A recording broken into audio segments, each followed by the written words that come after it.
BJP এবং তৃণমূলের vote কেন আপনি পেতে পারেন এটা বলছেন? আমি বলছি অবভিয়াসলি পেতে পারেন। ওই দুটো দলেই যারা ডেডিকেটেডলি দুটো দল করেছে তারা আজকে ব্যাংক বেঞ্চার্স পেছনের সারিতে, দল বদলুরা প্রথমের সারিতে। আমি প্রথম বলছি, আমার জয়ের প্রথম ভিত্তি হবে আমি দল বদলু নই। যে ঝান্ডাটাকে ঝরে হাঁটা শুরু করেছি, শেষ যাত্রাতেই আমার বুকের উপর থাকবে আমার সেই ঝান্ডাটা, তার লাল ঝান্ডাটা। কাঁচরাপাড়াতে একটি হাসপাতাল ছিল, এই হাসপাতালটার সঙ্গে আমার একটা আবেগ আছে, কারণ এই হাসপাতালে আমি ভূমিষ্ঠ হয়েছি। শিবানী হসপিটাল একদম স্টেশনের গায়ে, ওটাকে আমি পূর্ণ রূপ দেব। ফলে মায়ের ঋণ শোধ করাটাও আমার কাছে শিবানী হসপিটালকে আবার পুনরুজ্জীবন ঘটানোটার মতনই একটা অঙ্গীকার।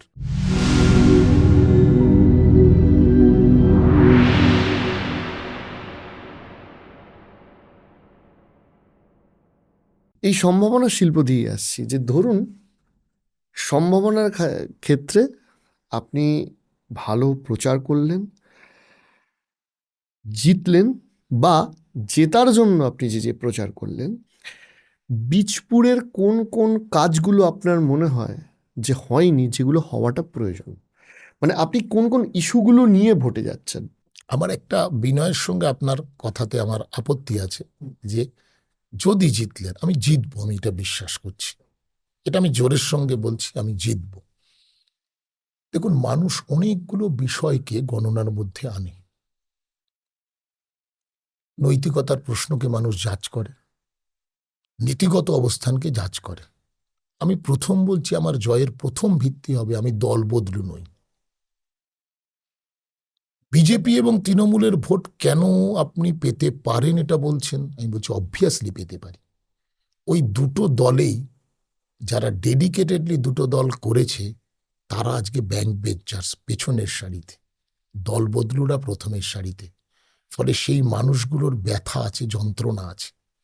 ফলে আমি তাদের প্রত্যাশা করছি, একজন নীতি সম্পন্ন মানুষ হিসাবে যে ঝান্ডাটাকে ঝরে হাঁটা শুরু করেছি, আমার শেষ যাত্রাতেই আমার বুকের উপর থাকবে আমার সেই ঝান্ডাটা, তার লাল ঝান্ডাটা।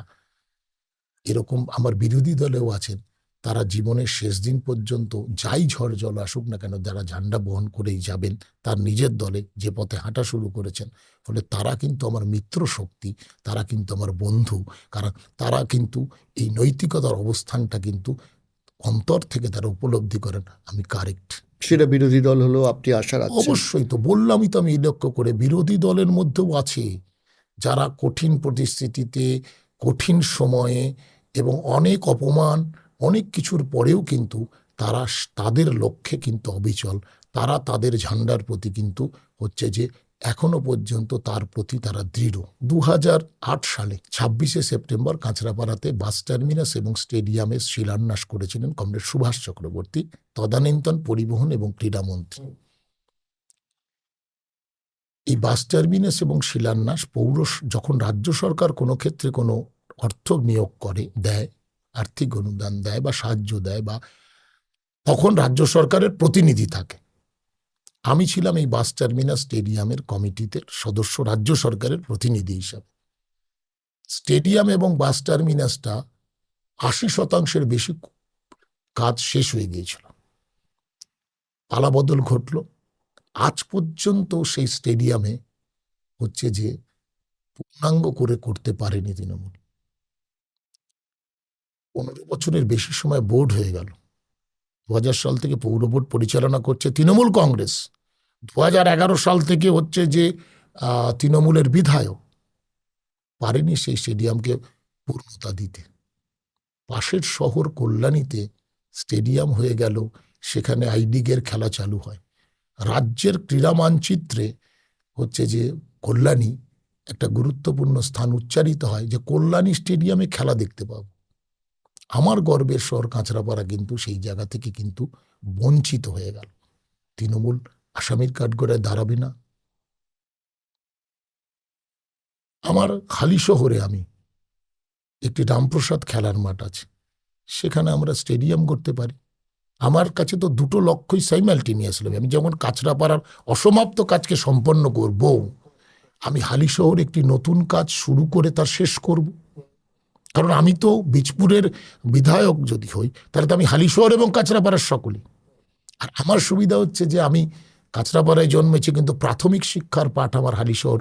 মানে দেখুন, উন্নয়ন তো একটা কনসিস্টেন্সি প্রসেস।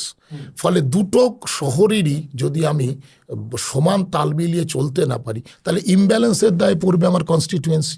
হুম ফলে ইমব্যালেন্স তো আমি হতে দিতে পারি না। ফলে সেই জন্য আমি হালিশহরের কাজটাকেও সমান গুরুত্ব দিচ্ছি। ওখানেও ক্রীড়ার পরিকাঠামো গড়ে তুলে, একটা স্টেডিয়াম করে প্রশিক্ষণ, খেলা চালু করা, বা মানে বড় বড় টুর্নামেন্টগুলো ইত্যাদি করা, আমি এটাকে করব।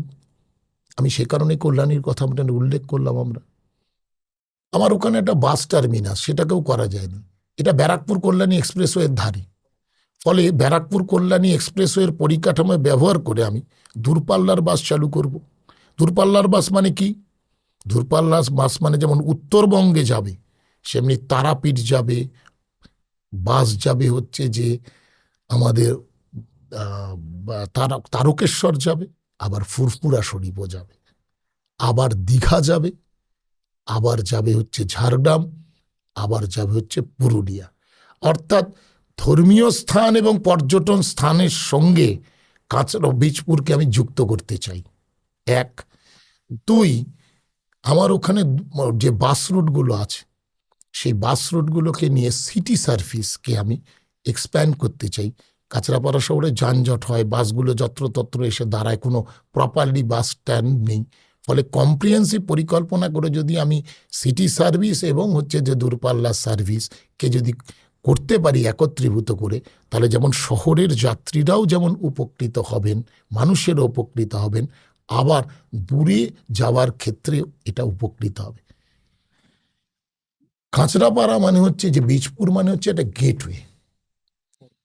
একধারে হচ্ছে যে নদিয়া, একধারে হচ্ছে হুগলি, আর আমার জেলা হচ্ছে উত্তর 24 পরগনা, যেখান দিয়ে কলকাতা।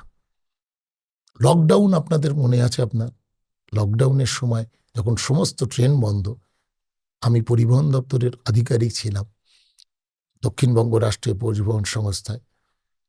আমি লকডাউনের পিরিয়ডে ধর্মতলা পর্যন্ত এবং সল্টলেক পর্যন্ত হচ্ছে বাস পরিষেবা দিয়েছিলাম মানুষের কাছে। হুম বাস পরিষেবা কিন্তু মানুষ বিনামূল্যে নেয়নি।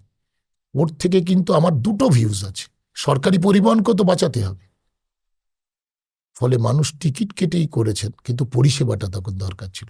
অর্থাৎ আমার কর্পোরেশনও যেমন বেঁচেছে পরিবহন, যেমন মানুষ টিকিট কেটে উঠেছেন। আমরা প্রতিদিন মানুষের কাছে সকালবেলাতে গিয়ে বাসগুলিকে ছাড়তাম, প্রতিটি মানুষ কিন্তু টিকিট কেটে যেমন উঠতেন। অর্থাৎ পরিবহন যাতে দুর্বল না হয়, কারণ সেটা দুর্বল হলে তো আমি এই পরিষেবাটা দিতে পারবো না। আবার সেই সময় পরিষেবাটাও জরুরি করার কথা ছিল, সেটাকেও আমরা করেছি লকডাউনে ত্রাণ দেওয়ার সঙ্গে সঙ্গে। ফলে আমার বিশ্বাস যে যদি মানুষ সুযোগ দেয়, তাহলে আমার যেটুকু আমি সুযোগ পেয়েছি তা মানুষের জন্যই হচ্ছে যে কাজে লাগানোর চেষ্টা করেছি। ফলে আমার মনে হয়েছে এটা আমি করতে চাই। স্বাস্থ্যের ক্ষেত্রে আমার মনে হয়েছে কাঁচরাপাড়াতে একটি হাসপাতাল ছিল, হুম এই হাসপাতালটার সঙ্গে আমার একটা আবেগ আছে, কারণ এই হাসপাতালে আমি ভূমিষ্ঠ হয়েছি, শিবানী হসপিটাল, একদম স্টেশনের গায়ে। এই হসপিটালটা কার্যত ঘাস জন্মে গেছে।